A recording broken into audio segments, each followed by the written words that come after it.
Oi, beleza? Eu sou o Rodrigo Alves, chegando para te contar que esse episódio foi publicado originalmente em agosto de 2019. É o terceiro episódio da série Memórias, uma série narrativa e documental do Vida com bastidores de coberturas históricas. Em janeiro de 2022, essa série volta com episódios inéditos. E até lá, os 8 episódios de 2019 estão sendo republicados com um novo tratamento de áudio e todas as locuções regravadas com uma qualidade melhor. Então a experiência de ouvir agora é bem diferente de ouvir a versão de 2019. Espero que você goste e depois me conta o que você achou. Hoje o nosso tema é a cobertura da Copa de 70 no México. Vamos nessa? O Vida de Jornalista tem o selo da Rádio Guarda-Chuva. Jornalismo para quem gosta de ouvir. Bola para Rivelino, Rivelino para Jair, correu pela ponta esquerda, fraiu Paquete, passou por ele, lança a pelota Pelé, Pelé dominou, Carlos Alberto está livre, correu, Carlinhos, atirou, gol!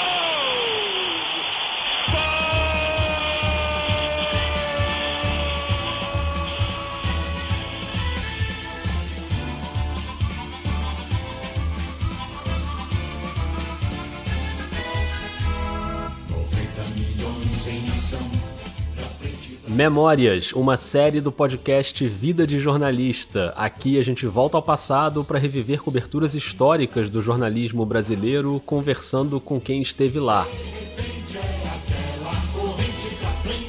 No episódio de hoje, a cobertura da Copa do Mundo de 70 no México, quando o Brasil de Pelé conquistou o tricampeonato. E o nosso convidado é o grande Silvio Lancelotti. Todo mundo ia falar com o Pelé, com o Tostão, o Carlos Alberto, o Brito. Eu ia falar com os famosos. Eu fotografei todos os jogadores da concentração. Para eu fotografar o Pelé, por exemplo, era um perereco, porque ele estava sempre cercado por 48.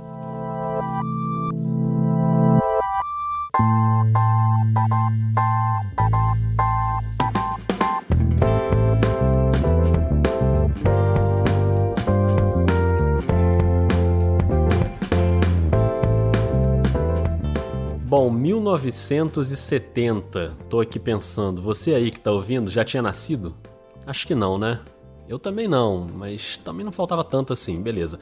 Em 1970, pra você ter uma ideia de quanto tempo faz, os Beatles lançaram Let It Be. When I find myself in times of trouble, Mother Mary comes to me, speaking words of wisdom, let it be. Mas a banda acabou naquele ano. Foi o ano em que a música perdeu, no intervalo de 2 semanas, o Jimi Hendrix e a Janis Joplin.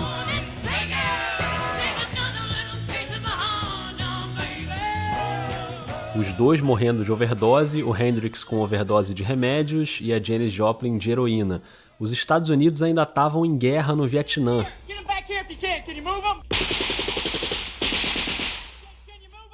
E enquanto os soldados lutavam lá do outro lado do mundo, em casa a população americana protestava pra caramba contra a guerra. O Brasil atravessava o período pesadíssimo da ditadura militar no governo Médici. Em sessão solene presidida pelo senador Gilberto Marinho, reúne-se em Brasília o Congresso Nacional com a quase total presença dos senadores e deputados da Arena e do MDB, a fim de elegerem os novos presidente e vice-presidente da República. Fim da votação por maioria absoluta, foram proclamados eleitos o general Emílio Garrastazu Médici para a presidência da República Federativa do Brasil e para vice-presidente o almirante Augusto Rademacher. É claro que o regime militar tentou aproveitar aquele clima de comoção do futebol para capitalizar, né? Inclusive usando muito a música que abriu esse episódio, Pra Frente Brasil. Não era uma música do regime, do governo, o compositor Miguel Gustavo não tinha nada com isso, mas a ditadura usou aquilo com a máquina de propaganda para inflar o nacionalismo na época. O Miguel Gustavo morreu 2 anos depois daquela Copa e a música dele acabou virando uma coisa muito maior que um instrumento da ditadura, né? É até hoje o maior hino brasileiro na história das Copas.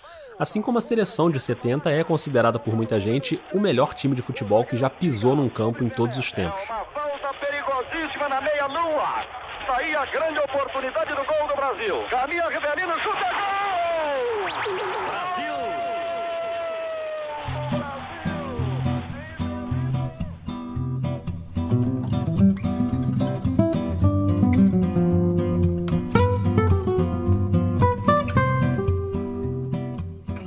Pelé, Tostão, Gerson, Rivelino, Jairzinho, Carlos Alberto, uns gênios do futebol treinados pelo Zagallo, que tinha substituído o João Saldanha, foi esse Brasil que conquistou o tricampeonato mundial no Estádio Azteca, no México, e ganhou a posse definitiva da taça Jules Rimet, que depois foi roubada e derretida, mas enfim, isso aí é outra história.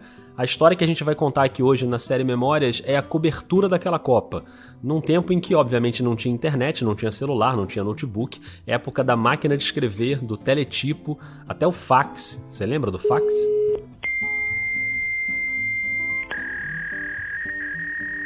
Pois é, até o fax era difícil de achar porque era moderno demais para aquele momento. Para fazer esse episódio eu fui atrás de um jornalista que lembra bem de tudo isso e que viveu essa história de perto. Eu viajei até São Paulo para conversar com o Silvio Lancelotti, jornalista há mais de 50 anos, formado em arquitetura, mas com uma trajetória muito relevante no jornalismo, desde a criação de revistas como a Veja e a Isto É, passando por vários veículos impressos, de televisão, Gazeta, Manchete, Band, Record e ESPN, e nisso aí ele comentou 8 Copas, 7 Olimpíadas, tá bom para você não? Escreveu mais de 20 livros, aliás, escrever é com ele mesmo, tanto que hoje ele mantém um blog no portal R7, ele escreve o tempo inteiro. Inclusive me identifiquei muito porque ele costuma virar madrugadas para produzir conteúdo. No dia que a gente se encontrou, ele tinha ido dormir depois das 5 da manhã, então, para dar tempo de descansar numa boa, a gente marcou o papo pro meio da tarde de uma quarta-feira. 59, acho que é aquela ali na frente. 39, essa aqui. Eu fui até a casa do Silvio, que fica numa rua bem sossegada ali no Planalto Paulista. Tá ótimo. Obrigado a você, cara. Tudo de bom aí. Boa semana, valeu.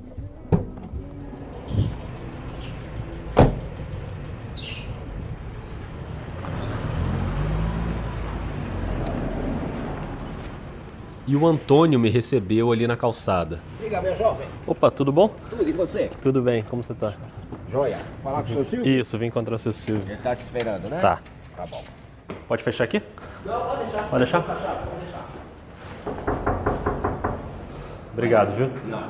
Olá, tudo bom? Boa tarde. Obrigada, Com Antônio. licença. Tudo bom? Tá tudo? Obrigado. O Silvio estava no quarto, que fica no andar de cima da casa. Com licença. Obrigado. Olá, Silvio, tudo bom? Como você tá? E é ali que ele fica trabalhando, no computador, com a TV ligada e o gato circulando ali do chão pra cama, da cama pra mesa, super à vontade. Tem 3. Tem 3? Um branco, um preto e um malhado. É mesmo? Todos adotados. É?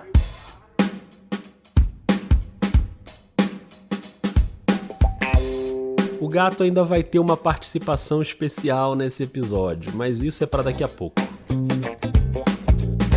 E eu sei que tá todo mundo curioso para saber como foi a cobertura da Copa, mas o Lancelotti estava me contando como era aquele momento do início da carreira dele, o que é que ele fazia, e é tanta história que vocês vão ver. Em poucos minutos de papo agora, antes de chegar na Copa, a gente vai passar pelo assassinato do Martin Luther King, pelo 1000º gol do Pelé, e antes disso, pelo momento em que o jovem Silvio ainda era um prodígio da arquitetura, com pós-graduação em planejamento urbano, trabalhando na prefeitura de São Paulo, xodó do prefeito, que na época era o José Vicente Faria Lima, que depois deu nome à famosa Avenida Brigadeiro Faria Lima, na capital paulista.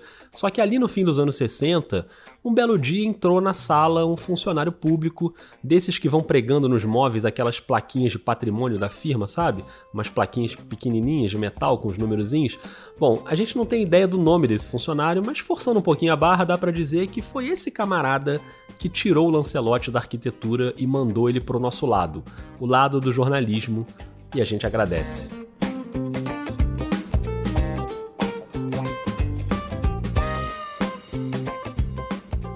Jamais vou me esquecer, final de 67, eu na minha sala, na prefeitura, entra um cara com um colar cheio de fichinha de metal, um martelo, um monte de pregos, e ele entra e começa pá, pá, pá, bateu na minha mesa, bateu na minha cadeira, bateu no meu arquivo, bateu na minha máquina de escrever. Eu olhei e disse, mas o que você está fazendo aí, meu?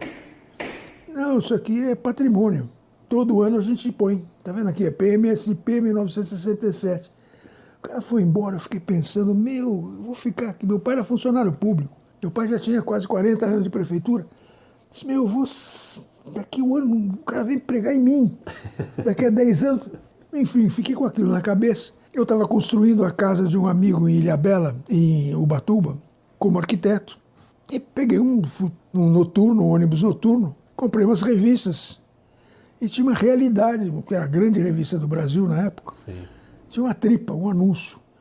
Jovens que conheçam alguns idiomas, eventualmente insatisfeitos com o seu trabalho. Esse momento foi a primeira participação do gato no episódio. Isso aí é o gato. O gatinho tá chegando aqui perto do microfone. Era um anúncio. Você precisava ter curso universitário, precisava saber idiomas. Pô, 8 mil caras vão mandar essa carta. Você é diferente. E fiz uma história em quadrinhos. Eu desenhava bem. Legal. E me chamaram, era a revista Veja. Era o início da revista Veja. O início da Veja. Como eu tinha conhecimento de idiomas, já tinha morado fora, me botaram para fazer internacional. Quer dizer, isso nos números zeros. E foi uma época, por enorme coincidência, teve a morte do Luther King, a morte do Bob Kennedy. Eu fui fazendo, escrevia já razoavelmente bem. Pegava o Telex, revistas estrangeiras, material importado, e nisso, quando a Veja começou, eu era subeditor internacional, com 23 anos de idade. Naquele momento ali, a Editora Abril já estava fazendo o planejamento da cobertura da Copa de 70. A revista Placar também, recém-lançada, e decidiram que mandariam umas 15 pessoas para o México entre Veja e Placar. O Lancelotti não trabalhava no esporte, mas o que pesou a favor dele foi uma outra história. Embora eu estivesse na Internacional, por um acidente me coube ir para o Rio para fazer o 1000º gol do Pelé. Sim. Por um acidente, eu sentei no avião do lado do goleiro Zaluar, que tinha sofrido o primeiro gol do Pelé. Foi num amistoso contra o Corinthians de Santo André. Fiquei no banco o primeiro tempo. No segundo tempo, eu entrei no lugar do Del Vecchio. E logo depois que eu entrei, eu fiz o meu primeiro gol com a camisa do Santos. E o goleiro do Santo André, ele fez um cartão depois dizendo: Zaluar, o goleiro que tomou o primeiro gol do Pelé. Aí fiquei com fama de largo, né? Pô, Lancelotti, por onde ele vai, acontecem as coisas, né? Depois do 1000º gol do Pelé, eu comecei a conhecer um aqui, conhecer outro ali. Quando houve a queda do Saldanha, foi uma equipe grande para o Rio. E me mandaram. E eu acabei fazendo uma puta numa matéria, porque eu peguei o flagra da convocação do Dario. Se tivesse internet, eu teria dado furo. Sim. Eu estava no Itaiangá, no treino da seleção, quando chegou o Dario, foram 80 jornalistas em cima do o Dario passa, fala assim: ô Lancelotti. Os caras olharam para mim, pô, aquele desconhecido. Eu não era do ramo, eu não era do esporte da ali, patota, né? E o Dario me cumprimenta e aí é bola de neve, velho.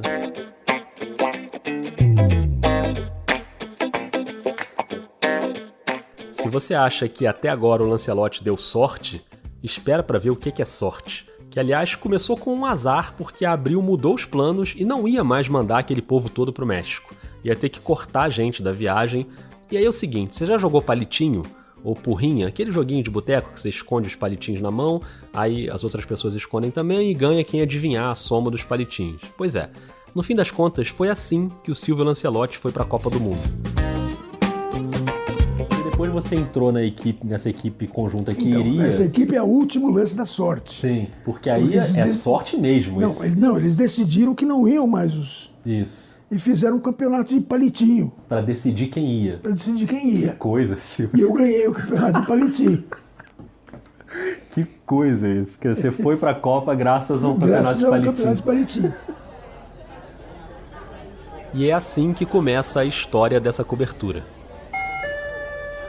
Então vamos embora pro México.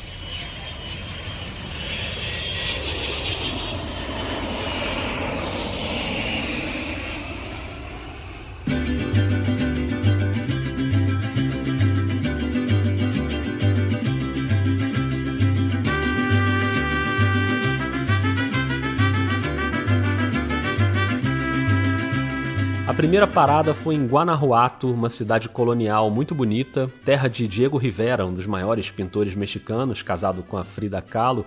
Foi lá que a seleção brasileira fez a fase final da preparação para a Copa. Então os jornalistas ficaram lá por quase um mês. E isso inclui alguns perrengues, como o ar seco e os mais de 2.000 metros de altitude. Vivi aquela experiência fantástica de Guanajuato. Você não precisava secar a roupa. Sim. Você lavava a roupa, deixava na janela no janelinha do banheiro, secava Rapidinho. Como secava o nariz, secava a pele. Os primeiros dias eu passei mal. Como é que foi essa adaptação com a altitude? Foi bem difícil, porque a gente ficou num lugar chamado Castilho de Santa Cecília. É um hotel gigantesco, acho que tinha uns 500 quartos. Uhum. E tinha se você olhar as fotos desse hotel, você vai ver que ele é uma coisa comprida, assim. É um castelo mesmo. Sim. Tinha um corredor, acho que de uns 500, 600 metros. Era uma rampa. Até chegar ao quarto, você levava 5 minutos. E tinha que descer a rampa fácil. Subir era complicado. E os primeiros dias eu passei mal. Eu não cheguei, como alguns colegas, a desmaiar, mas botava sangue pelo nariz toda hora. E lá, assim, era uma cidade que não tinha muito o que fazer? Como é que... Era uma cidade deliciosa, porque é uma cidade universitária do tempo da colonização espanhola. Olha ele aí de novo, o gato que adora o microfone. Deixa eu dar um jeito, só um minutinho. Claro. Você quer que tire o microfone? Não, o velho truque para expulsar o gato. Esse aqui, ó. O truque era abrir a gaveta, pegar um biscoitinho e jogar no corredor. Sempre funciona. Ei, Mel, vai. Vem. Peraí, agora a gente faz o seguinte. E tranca, porque ele abre a porta. Sério?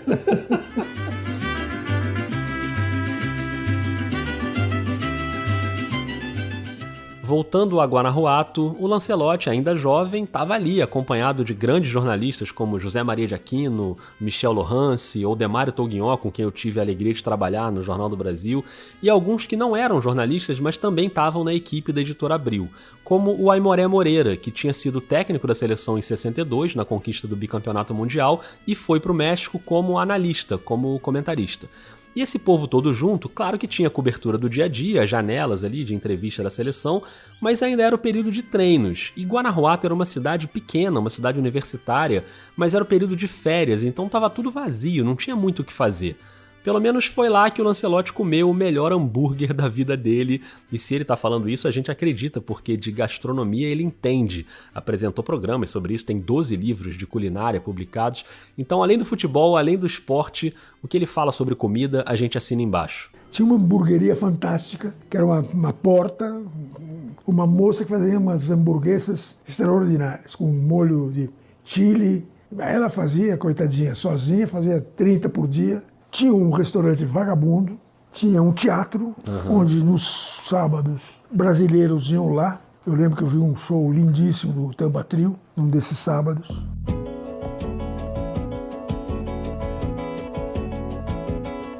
Bateu 3 horas da manhã, saí de casa carregado de alegria. E tinha a janela da concentração. Todo dia, de manhã, abria às 9 horas, meio-dia você saía. À tarde, quando tinha treino, você ia assistir treino. Nos outros dias não tinha nada para fazer. Nós tínhamos 2 carros com a equipe da Abril. Aqueles 15 se reduziram para 5, 6. E a gente passeava de carro por ali, ia conhecer lugares estranhos. Até Guanajuato tem um lugar fantástico que é o Cemitério das Múmias, que é o cemitério da cidade. E são galerias, catacumbas com múmias, corpos de 300, 400 anos, que por ser muito seco, estão lá.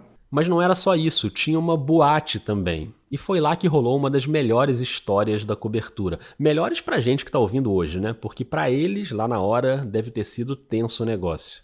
E à noite, de vez em quando, tinha o showzinho na boate. Garotos da cidade que tocavam iam lá pela gorjeta, a gente tomava cerveja. E nessa noite, vai ter um show assim fomos, os brasileiros. E tinha 1 ou 2 engraçadinhos entre nós. México, na época, os caras andavam armados. E tinham 2 casais aqueles caras bem mal encarados, dignos da geração Zapata, com bigodes enormes, na boate de chapéu com aquelas mulheres. Depois viemos a saber que eram prostitutas de León ou de Irapuato, que eram cidades onde o Brasil jogava.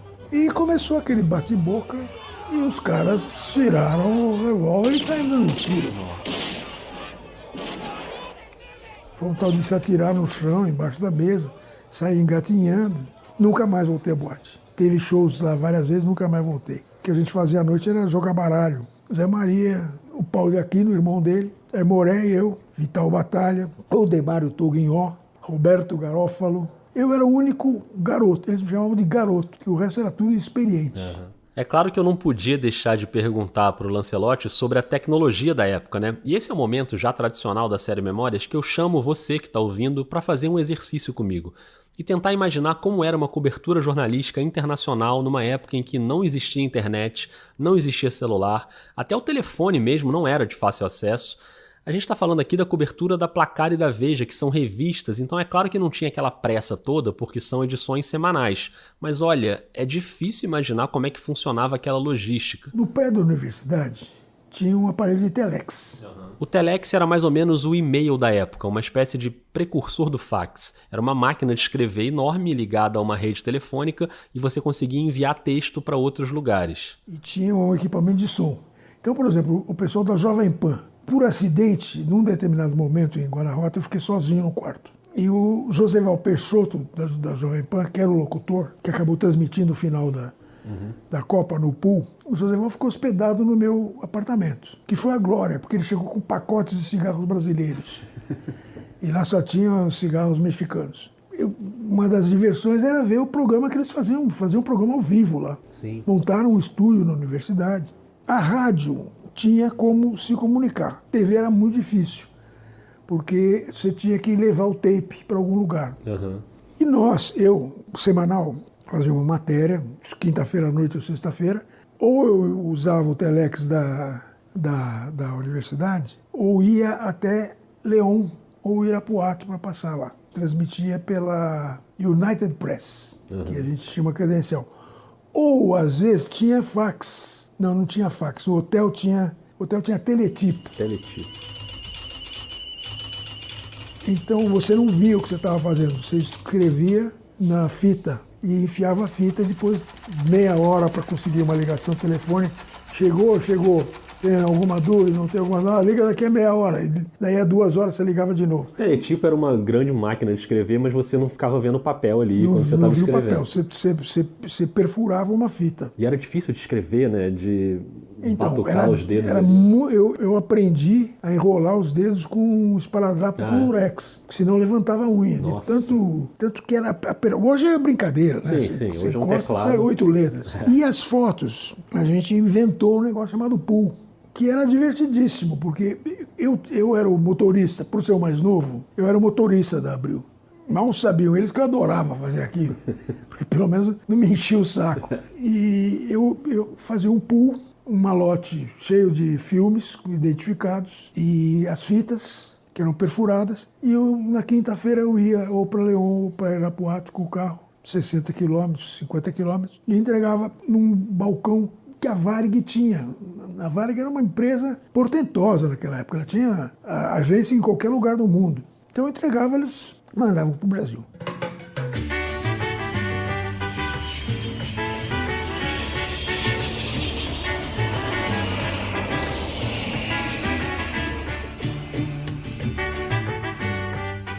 Essa logística com a Varig de mandar o material para o Brasil de avião acabou por tabela criando uma relação mais próxima do Lancelotti com alguns jogadores. Um deles em especial, que era o Clodoaldo, o santista Clodoaldo, o Corró, nascido em Sergipe, mas jogador do Santos desde as categorias de base, foi volante titular da seleção de 70 e fez um gol importantíssimo na semifinal contra o Uruguai. A camisa que o Clodoaldo usava quando fez esse gol histórico, hoje essa camisa está emoldurada na casa do neto do Silvio Lancelotti. E agora vocês vão entender por quê. Nas janelas da concentração, todo mundo ia falar com o Pelé, com o Tostão, o Carlos Alberto, o Brito. Eu falar com os famosos. Eu fotografei todos os jogadores da concentração. Para eu fotografar o Pelé, por exemplo, era um perereco, porque ele estava sempre cercado por 48. O Carlos Alberto me emprestou a máquina, tinha uma máquina igual a minha, uma Pentax. Eu não tinha que fotografar pela Abril, embora tenha fotografado na ausência de um fotógrafo, porque os fotógrafos eram da Placar. O Carlos Alberto me emprestou a máquina porque queria que eu tirasse fotos dele. Entendi. Em jogo. Eu andava com as duas máquinas, a minha e a do capitão. Então eu acabei ficando amigo do Carlos Alberto por anos, até Carlos Alberto vinha em São Paulo, a gente ia comer pizza junto. E os menos famosos, né? Lembro de dois especificamente, Clodoaldo e Baldock, que eram um pouco... Baldock, ninguém nem sabia quem era o Baldock. Não eram assediados. Não ia jogar nunca. E uma ocasião eles estavam subindo, tinham ido passear agora na rua, me viram e disse, a gente soube que você tem como mandar o material pro Brasil. Sim, tem uma loja. Tá. Você mandaria umas cartas nossas para lá? Claro. E o Clodoaldo todo dia me entregava uma carta. Eu, inclusive, envelopava a carta para ele, porque ele entregava a carta escrita à mão. E um dia eu disse, pô, você ainda vai me pagar, né? Aí ele fez uma piada. Ele disse, se eu fizer um gol, a camisa do gol é sua. Que era raro ele fazer. Claro, Clodoaldo tinha feito um gol na história dele na seleção. Ah, puta merda, quando ele fez aquele gol... Clodoaldo, Brasil no ataque, Tostão, vamos, minha gente! Que bola, Clodoaldo! Olha lá no placar! Clodoaldo! Olha lá, meu Brasil querido! No placar! Clodoaldo! No placar! Clodoaldo no placar! Brasil! Não, um jogo crucial. Os 48 do primeiro tempo, pô. O Uruguai ganha de 1-0. Aí o Mário Américo Titio, com quem eu também acabei criando uma relação de amizade por causa do Aimoré, o Titio me diz, o Corró quer falar com você. Veio no vestiário. Fui ao vestiário. Depois do jogo. Mas não dava. Ele falou, vai na concentração que eu te entrego lá. Aí fui à concentração, à noite, mandei chamar, ele veio no portão, jogou na minha cara. Falei, pô, eu queria ter guardado essa camisa. Eu falei, vai, você está me entregando a do segundo tempo, né? A do primeiro tempo. Não, eu estou te entregando o primeiro tempo mesmo. E onde é que está essa camisa hoje? Então, essa camisa, ela ficou, eu não lavei. Foi muito engraçado. Eu disse, não vou lavar nunca essa camisa, vai ficar com o suor do Clodoaldo. Fiquei com ela no hotel. A volta do México foi um perereco, porque o avião pifou. Tivemos que descer em Guayaquil. Quando a gente chegou em Lima, a conexão já tinha ido embora. Porque aí a camisa veio esse tempo todo. E a camisa na mala, né? Quando cheguei no Brasil, aquela camisa era uma fábrica de fungos, né? Tinha empesteado o resto da minha bagagem. Mas enfim, eu acabei lavando, guardei, usei algumas vezes. Eu toda a minha coleção de camisas, fui dando aos poucos. Presente aqui, um presente ali. Eu tenho um neto que é craque, depois eu vou te mostrar um gol dele. Você não vai acreditar. E um dia meu filho mais velho, que é o pai do Dudu, disse, pô, eu falei tantas vezes da camisa do Clodoaldo para ele, ele nem sabe quem é o Clodoaldo. Então eu vou mostrar quem é o Clodoaldo. Mostrei umas fotos que eu tinha, uns filmes no YouTube, tinha o filme do gol dele, aí eu dei a camisa para ele. Tá lá, emoldurada na casa do meu filho. E com essa camisa emoldurada, esse é o momento em que a gente estende o tapete vermelho aqui na série Memórias, porque não é todo dia que a gente pode receber um campeão do mundo. Clodoaldo, seja muito bem-vindo ao Vida de Jornalista. Então, Rodrigo, aí, um abraço a você. Dizer que fico muito feliz de saber que o Silvio Lancelotti ainda tem a camisa do Brasil e Uruguai, num jogo histórico, principalmente para mim, que fiz o único gol da Copa em 1970. E realmente prometi a camisa para ele, porque você sabe, eu jogava lá na defesa. Jamais podia imaginar que eu ia superar aquele ataque maravilhoso com Jairzinho, Gerson, Tostão, Pelé e Rivelino. E, de repente, no jogo, 1-0 para o Uruguai, Carlos Alberto, Torres e o Gerson me chamaram de um canto e pediram para que eu saísse mais para o jogo. Eu fiquei meio surpreso, mas obedeci o comando do meu capitão e do meu grande amigo Gerson. Então fui à frente, me lancei à frente, fiz o gol de empate e depois cumpri com a minha promessa. Tive que doar minha camisa. Por coincidência, eu não tenho nenhuma camisa da Copa, porque todas as camisas que eu tinha foi roubada aqui no meu escritório. Portanto, é uma lembrança inesquecível. Então, eu mando um abraço a você, Rodrigo, e mando um grande abraço ao Silvio também, dizer da minha alegria de saber que ele ainda mantém a camisa.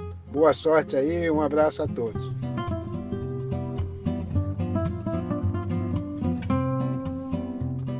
Um abraço, Clodoaldo. Muito obrigado por esse depoimento tão rico, né? Com uma ponta de tristeza de saber que as camisas foram roubadas. Bom, se até a taça desse Mundial foi roubada, não dá pra dizer que a gente se surpreende. Mas enfim, com a alegria de saber que a camisa mais importante do Clodoaldo, a camisa do gol na semifinal contra o Uruguai, essa tá bem guardadinha. E se essa série se chama Memórias, a gente só tem que celebrar a preservação das memórias de um evento tão marcante. Então agradeço demais ao Clodoaldo e aproveito para dizer que essa relação especial que o Lancelotti criou com os jogadores não rendeu só troféus como a camisa, rendeu também frutos jornalísticos. E como ele trabalhava numa revista sem aquela preocupação com o factual, ele conseguiu fazer umas reportagens mais saborosas, dessas que a gente adora ler, sabe? Mas eu tinha feito uma matéria, Rodrigo, que era mini biografias dos jogadores da seleção. Sim. Para cada jogador, eu contei uma historinha daquela Copa. Sim. Foi uma matéria super interessante. O Brito, por exemplo. Os gritos do Brito no túnel, estimulando o time. O Brito falando ao telefone com o cachorro dele. Ele falando, o cachorro supostamente respondendo do outro lado. Clodoaldo, as cartas dele para Clery. Eu encontrei de cada um uma coisa que naquela época se chamava sides. Hoje em dia todo mundo faz isso, né? Naquela época era difícil você ter um jornalista que fizesse sempre aquilo que os outros não faziam. E essa foi a minha função naquela Copa. Eu não fiz nenhuma matéria tática. Matéria sobre Guadalajara, eu contava como era o café da manhã na seleção. Sim. O Zé de Almeida arrumando os pratos na mesa, não deixando o garçom se mexer, indo na cozinha, experimentar para ver se não tinha tinham botado alguma coisa ruim para a seleção comer. Acabou dando certo e saiu, essa minha brincadeirinha deu uma página dupla, né? Legal. Assinada. Era raro ter matéria assinada. Na verdade, aquela página dupla foi assinada por mim. O Silvio disse que não fez nenhuma matéria tática, mas ele presenciou um momento curioso e bem relevante daquela Copa que tem muito a ver com tática. E tem a ver com o Aimoré Moreira, técnico da seleção bicampeã do mundo, 62. Como eu falei, ele estava ali no México como comentarista da Placar. Por conta daquela convivência, ele e o Silvio se tornaram grandes amigos. E o Aimoré é uma figura extraordinária, porque o Aimoré já tinha trabalhado no México. Então, o Aimoré sabia pedir comida, por exemplo. Em Guadalajara, nós descobrimos um restaurante italiano. Nossa. Então, era a glória, né? Ia lá comer pizza, lasanha, etc. O Aimoré sempre como mentor, né? E com relação ao Aimoré, tem uma história que o Zé Maria conta e eu conto, porque fomos testemunhas oculares. O Aimoré tinha um sítio em Taubaté, onde ele tinha uma moenda, ou de cana, ou de alguma coisa. Ele tinha enfiado a mão na moenda. E a mão dele estava fodida. Nossa. Quer dizer, já tinha cicatrizado, mas ele tinha que fazer fisioterapia. O Nocaute Jack e o Mário Américo se ofereceram para fazer fisioterapia para ele. Então eu toda noite eu levava o Aimoré à concentração do Brasil. A lasanheria italiana era praticamente do outro lado da avenida. Ou eu esperava na lasanha, ou eu ficava no carro lá, escutando música, sei lá, porque não me deixavam entrar. E uma noite, o Aimoré disse, eu preciso fazer umas coisas aqui, vocês têm papel? Não tínhamos papel. Ele pegou os guardanapos de pano mesmo e começou a desenhar uns. Ele tinha ido ver a Itália jogar o jogo Itália e Uruguai, foi 0-0 em Puebla. E se der de jogar Itália e Brasil, eu vou entregar isso aqui para o brigadeiro Jerônimo Bastos me pediu, não foi o Zagallo. Esse pedido do brigadeiro pro Aimoré é um gancho para a gente voltar um pouco nesse tema relevante daquela cobertura e daquele momento do país, que era a relação do futebol com a ditadura. O brigadeiro Jerônimo Bastos era o chefe da delegação brasileira no México e ele nomeou como responsável pela segurança da delegação o major do Exército Roberto Câmara Ipiranga dos Guaranis, que era na época um agente da repressão e um torturador, inclusive. O brigadeiro assumiu o posto no contexto da demissão do técnico João Saldanha, o João Sem Medo, que era um jornalista filiado ao Partido Comunista na época, e havia no governo um temor de que o Saldanha pudesse aproveitar a viagem ao México e a exposição, da Copa do Mundo para dar declarações contra o regime. Aquela demissão até hoje gera interpretações contraditórias. Tem gente que diz que o Saldanha caiu porque não queria convocar o Dario, o Dadá Maravilha, que o presidente Médici adorava. O Saldanha chegou a responder isso na época. É um direito que todos têm. Aliás, eu e o presidente, ou o presidente e eu, temos muitas coisas em comum. Somos gaúchos, somos gremistas, gostamos de futebol e nem eu escalo o ministério, nem o presidente escala time. Essa frase famosa do João, nem eu escalo o ministério, nem ele escala o time, não se sabe se foi ela que acabou selando a demissão do técnico, mas o fato é que ele caiu, deu lugar ao Zagallo. E a seleção tinha essas figuras como o Brigadeiro, que não pediu coisas só pro Aimoré, por exemplo. Pediu para mim também. Uhum. Eu fui ver um treino da Alemanha, o Brigadeiro disse, você podia fazer um relatório pra gente de como foi o treino da Alemanha? Fiz o relatório, como a Alemanha jogava, fiz um comentário, coisa de jornalista. Pô, o que me impressionou é que todos os jogadores da Alemanha estavam queimadíssimos de sol. Eu disse, pô, esses caras só dão uma encostadinha que vai doer. Porque não é possível, o cara... Não há remédio para a pele que vai tirar essa dor. E o Brigadeiro ficou impressionado com isso. Aí um dia eu fui ver o treino do Peru. Ele disse, você faz o relatório do Peru? Faço. Eu fui ver o treino do Peru, da Alemanha, e fui ver o treino do Marrocos. Você faz o treino do Marrocos? O treino do Marrocos, brincadeira, né? Não, que faz o relatório faço. Mas eu que tinha um treinador, o Vidinic, que era uma figura, um ex-goleiro da antiga Iugoslávia, que a bola saiu pela lateral, e eu peguei a bola e fiz umas 4 ou 5 embaixadinhas, né? Não era um craque, mas eu sabia jogar bola. Aí o Vidinic veio falar comigo, porra, pelo amor de Deus, você não quer se naturalizar marroquino e jogar na minha seleção? É. Mas aí o Aimoré desenhou aquela coisa tática. O Aimoré desenhou o gol do Carlos Alberto, Nossa. Basicamente. Ele desenhou um monte de coisas, mas ele desenhou o gol do Carlos Alberto. De como explorar uma fragilidade lateral. O Faquete que botaram para marcar o Jairzinho. Uhum. Zagallo muito esperto. Sim. O Jairzinho começa a se movimentar e vai abrir espaço. Com o desenho do... E nunca admitiram, né, que foi o... 41 minutos de luta e vamos ter a palavra daqui a pouco de Sua Excelência, o senhor Presidente da República. Bola entregue na direção de Clodoaldo, dribla 1, dribla 2, é o epílogo de uma festa verde-amarela. Bola para Rivelino, Rivelino para Jair, correu pela ponta esquerda, fraiu o Paquete, passou por ele, lança a pelota Pelé, Pelé dominou, Carlos Alberto está livre, correu, Carlinhos, atirou, gol! Gol!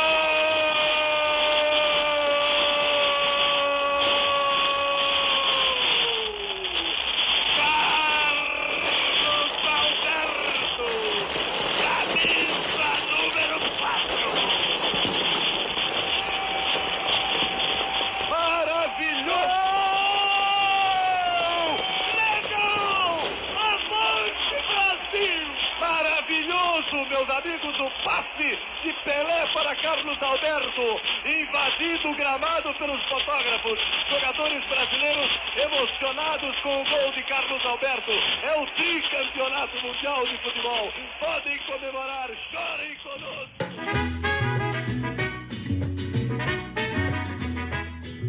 O gol do Carlos Alberto na final contra a Itália foi a apoteose daquela campanha que terminou com esse 4-1 e tinha começado com outro 4-1 18 dias antes, em 3 de junho de 70, na estreia contra a Tchecoslováquia. Gerson Jair, vai que o lance é seu, dribla o arqueiro, mata no peito, olha lá, olha lá, olha lá, olha lá, no placar,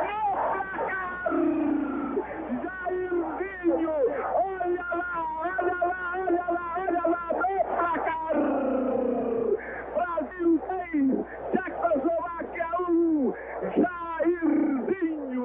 Na fase de grupos, o Brasil ainda venceu a Inglaterra por 1-0 e a Romênia por 3-2. No centro, vai Tostão, assustou, centrou Pelé, agora é 3-1, Brasil, Pelé. Nas quartas de final, 4-2 no Peru, que na época era treinado pelo Didi. Cruzada para a área, falhou o zagueiro com o Rivelino, atirou o Rivelino, bateu o passo, gol do Brasil, Rivelino, era na esquerda na bola, violentamente contra o canto esquerdo. A semifinal foi outro jogo dramático que a gente citou ainda há pouco. O Uruguai abriu 1-0, o Clodoaldo empatou no finzinho do primeiro tempo, depois o Brasil virou para 3-1. Tostão e Pelé, jogada legalíssima. Atenção, telespectadores, pode sair o terceiro gol do Brasil. Pelé e o Dinhas pela frente. Para Rivelino, encheu o pé, gol!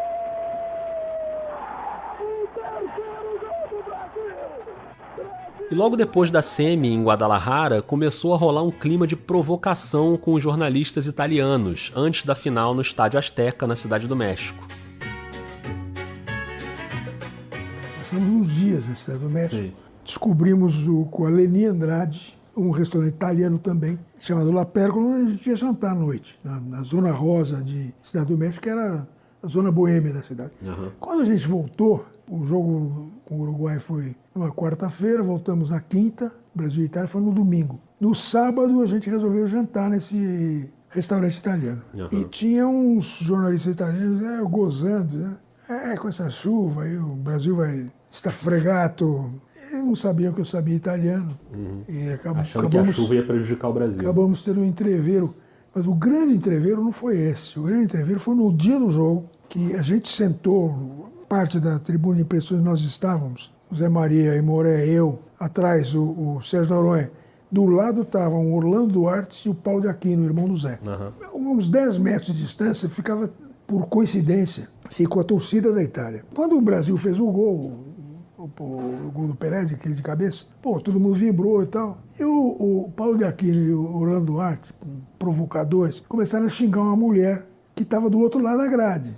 Quando a Itália empatou, ela virou e fez o chifre para nós. Eu fotografei.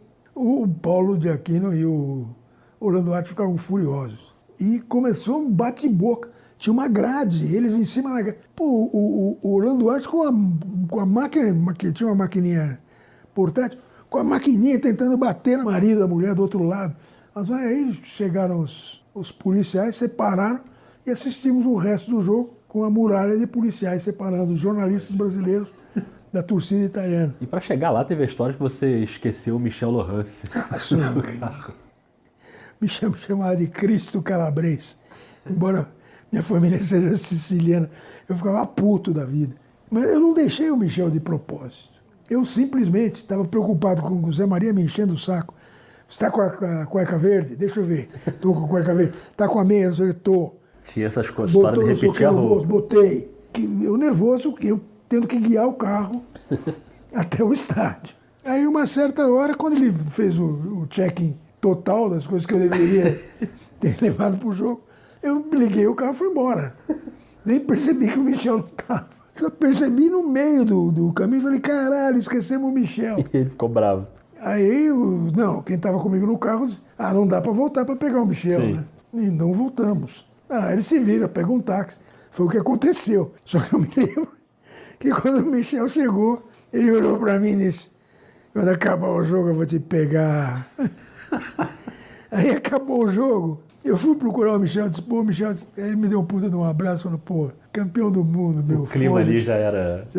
E como é que foi a cobertura ali no fim do jogo, Brasil campeão, o que você lembra daquele momento? Na verdade, aquele dia, eu fiquei tranquilo, porque quem tinha que fazer a matéria sobre o jogo era o Antônio Euclides Teixeira, Tim. E, na verdade, a matéria foi feita no Brasil. Sim. Né? Foi o Mino Carta que fez a matéria. Quando você fala, eu vou pingar um colírio aqui que o meu olho tá bem irritado. Tá vermelho o teu olho. Pois é. Essa, na verdade, é a última participação do gato no episódio. Porque naquela de fazer carinho no gato, depois coçar o olho, já viu, né? Acabei tendo uma reação alérgica no meio da entrevista. Olha que coisa agradável. Por causa dessa reação, eu tive que remarcar outra entrevista que eu ia fazer naquela tarde com a Patrícia Campos Melo para outro episódio da série Memórias, mas depois voltei pro hotel, aos poucos foi melhorando. Quando eu voltei pro Rio, eu fui no oftalmologista e eu tava com uma esclerite, uma inflamação leve, mas fiquei 2 semanas pingando colírio anti-inflamatório. Enfim, não interessa, isso aqui também não é o plantão médico não. Vamos voltar pro papo, porque o Lancelotti ainda tem que contar como é que foi a volta pro Brasil. Uma volta que começou com um presente emocionante via teletipo, e depois teve pane no avião, uma escala inesperada em Lima, a polêmica da cueca e, como se não bastasse, um terremotozinho para ficar bonito. No último dia, na noite, depois que a gente voltou para a concentração, depois daquela zona que tinha sido a festa, eram 6, 7 horas da manhã, que no Brasil já eram 10 horas. Uhum. E o Vôlei Guimarães, que depois virou um grande profissional na Globo, o Vôlei era o chefe da nossa equipe. O Vôlei disse, tem um presente para vocês. No quarto dele tinha um teletipo. estavam todas as nossas mulheres Caramba. esperando para conversar com a gente. Então foi a primeira vez em 50 dias que eu não consegui falar com ela ao telefone nenhuma vez. Sim. Era absolutamente inviável falar ao telefone. E você tinha que escrever, aí tinha que esperar a resposta. E nessa brincadeira, tinha fila atrás, o vôlei marcava 7 minutos para cada um. Tinha a pressão Você acabava, tirava, eu tenho até hoje. Aliás, tenho não, eu dei para ela quando a gente se separou. Trouxe os rolos, a parte minha e a parte dela, né? No dia seguinte, todo mundo relaxando, foi quando a gente pôde fazer compras. O avião ia sair na terça-feira. Aí aconteceu aquela coisa maluca da volta, né? Pois é. Todo mundo me esperando no aeroporto e a gente em Guayaquil. Quer dizer, eu conheci o Equador por vias tortíssimas. Chegamos em Lima, o avião... Aí acontece um episódio inesquecível em Lima. Toda a nossa bagagem ficou retida a gente sem roupa. Aí eu faço, eu não vou mais ficar com essa mesma cueca, pô. Eu tava com a mesma cueca do jogo, que eu ainda tinha lavado uma vez. Aí comprei uma cueca numa lojinha de Lima, escrito "Vê na nota fiscal Sunga". Quando eu prestei contas, em abril, me chamaram, o seu Vitor me chamou. Seu Vitor Tivita, o chefe. Vitor Tivita, figuraça. Sim. Como você comprou uma sunga nas coisas da Abril? Eu falei, seu Vitor, só desculpe, quem trouxe isso aqui pro senhor, eu vou mandar pra puta que pariu. A história é a seguinte, porra, contei. Ficamos 5 dias em Lima, porque o catso do avião que abriu nos a Canadian Pacific, a gente chamava de remendão. Porque ele estava com a fuselagem toda remendada. Nossa. Eram coisas de outras cores, peças de outras cores. Claro que não tinha problema de segurança, mas o avião pifou. Eu fui comprar uma cueca, vou olhar para ver se escreveram cueca, sei lá como é que é cueca em espanhol. Ele morreu de rir. Eu lembro que ele mandou um Ed, a partir de hoje, estão liberados a todos os brasileiros da Editora Abril que viajarem para países de língua latina a compra de sunga, porque lá sunga significa cueca. Tá liberado. Tá liberado. Agora, ficar depois de 52 dias de México. E ainda com terremotos. Não, o terremoto foi divertidíssimo, porque nós estávamos de sunga, um calor do capeta no Peru, e nós jogando baralho no quarto. Até excelente Hotel Crion, nós estávamos lá, e começa... Aí o Aimoré diz... Terremoto, vamos pra rua. E, puta, tinha mulher de calcinha sutiã indo pra rua. Imagino. E eu fui de sunga pra rua, né? Eu achei aquilo tudo muito divertido. Sim. Durou 10 segundos, voltamos pro hotel. Muito bom. Mas, Silvio, eu queria te agradecer demais por dividir essas histórias todas com a gente. A gente podia ficar aqui o dia inteiro conversando, enfim, dá pra lembrar muita coisa boa. Mas obrigado por dividir, por participar aqui do podcast.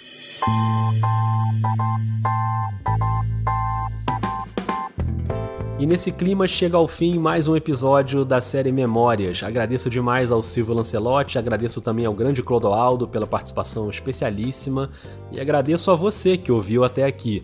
Hoje a gente deu um respiro, né? Um episódio pra cima. Mas no próximo episódio a gente volta aos temas difíceis para lembrar o caso Eloá, um sequestro seguido de feminicídio que aconteceu há mais de uma década e naquele momento tudo que dava para fazer de errado, o jornalismo fez de errado. Tudo que eu peço é para os policiais ter tranquilidade. Ele tá cheio de bala, então qualquer decisão precipitada vai me prejudicar. Esse pesadelo já dura o quê? 18 horas? Já dura 55 horas. 4 dias de sequestro. Exclusivo. Nós estamos ao vivo. É um crime clássico de violência contra a mulher, cujo desfecho muito provavelmente seria a morte da Eloá. Memórias é uma série especial do podcast Vida de Jornalista, publicada originalmente em 2019, com 8 episódios. Esses episódios estão sendo republicados agora, um por semana, com um novo tratamento de áudio e todas as locuções regravadas com uma qualidade melhor. No dia 5 de janeiro de 2022 começa uma nova leva de episódios inéditos. Eu espero que você goste. Eu sou o Rodrigo Alves e faço sozinho todas as etapas da produção, a pauta, a pesquisa, a entrevista, o roteiro, a locução, a edição, a sonorização, as artes, a divulgação. E eu te lembro que o único financiamento do Vida é dos próprios ouvintes. Então, se você quiser e puder apoiar, esse apoio é muito importante para a sequência do projeto. É só buscar o nome do podcast no Catarse, no PicPay ou na Orelo. Lá você encontra os planos mensais. Procura também os outros podcasts da Rádio Guarda-Chuva, o Põe na Estante, a Rádio Escafandro, o Finitude, o Dissidentes, o Afluente e os podcasts da Agência Pública, que são o Pauta Pública e o Até que se prove o contrário. Espalhe a série Memórias por aí e a gente se encontra de novo na semana que vem. Um beijo, um abraço e até mais.